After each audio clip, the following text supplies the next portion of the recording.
A number of things have happened. This is an update.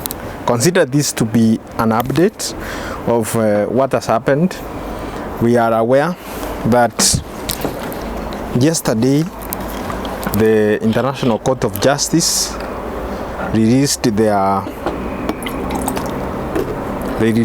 judgment on the row between Kenya and Somalia. Somalia had taken Kenya to court at the International Court of Justice, and for the last 7 years the case has been at that court. And yesterday a final judgment was read by judges at the International Court of Justice. It seems that Kenya lost over two-thirds of the land, not the land, but the ocean, to Somalia. For Kenya, they wanted the boundary of the ocean to be parallel to the latitude, while for Somalia, they wanted the boundary to be a continuation from the last beacon, which marks the boundary between Kenya and Somalia.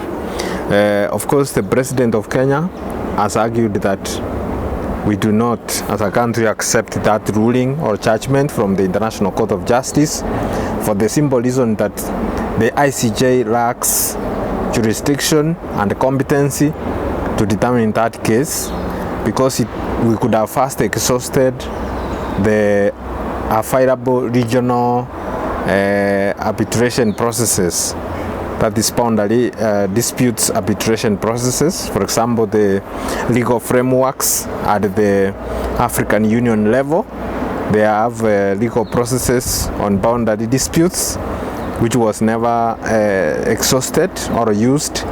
Instead, Somalia decided to go to the International Court of Justice.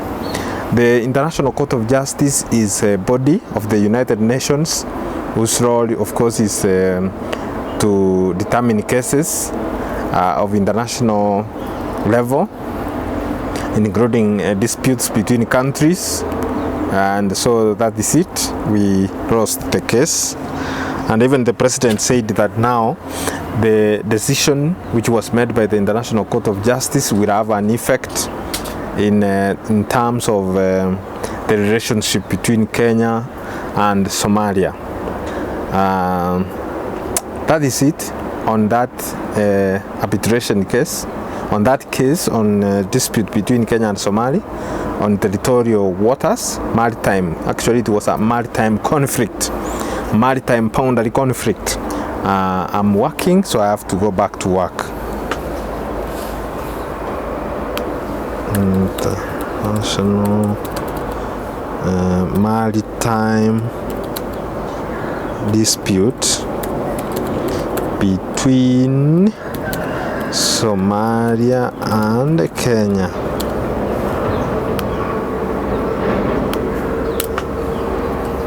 That is done. Thank you.